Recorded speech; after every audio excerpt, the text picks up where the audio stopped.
Valentine's Day is all about spending it with the one you love. It's about hearts and romance, flowers. But today I'm making some recipes to share with my girlfriends for a Galentine's Day brunch I'm having. Get it? Galentines, girlfriends?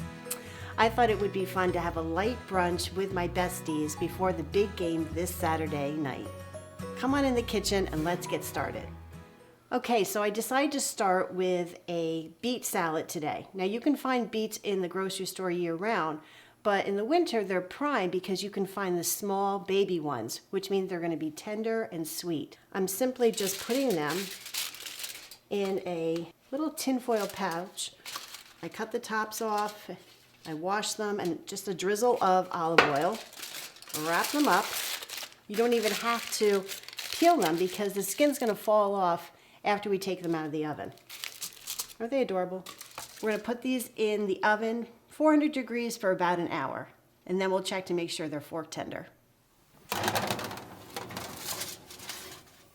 These just came out of the oven. I let them rest for about 15 minutes just so I could handle them.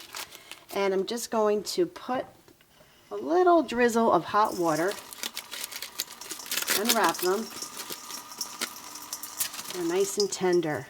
And we're just going to peel. See how easy this comes off? So I'm just finishing cutting these into bite-sized pieces.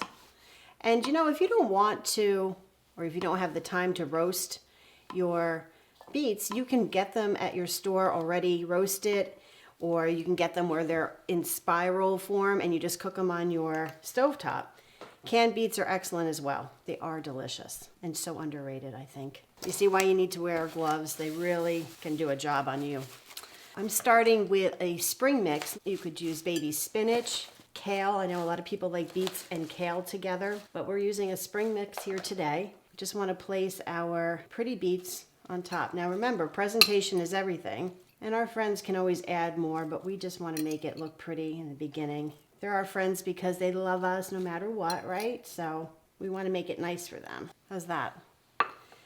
And then I'm using today a Greek feta. You could use a crumbly blue cheese or a creamy goat cheese like a chèvre. That would be excellent in this too. I chose shallots because I didn't want a strong onion flavor, and shallots tend to have a little bit more of a delicate onion flavor. We're just sprinkling those around.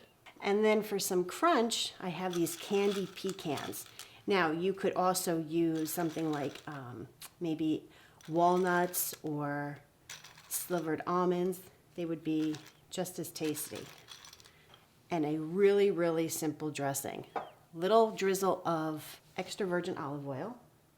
I love this stuff. It is a reduced balsamic vinegar. Now, you could cook it yourself. You could reduce it yourself over the stove and just let it get nice and syrupy. But having this on hand, you can put it on salads, you can put it on crostini. It's really delicious. It's sweet, it's syrupy, and it goes great with many, many recipes. And there you have it. Isn't that beautiful and simple, delicious, nutritious, and it goes perfect with our Galentine's Day theme brunch.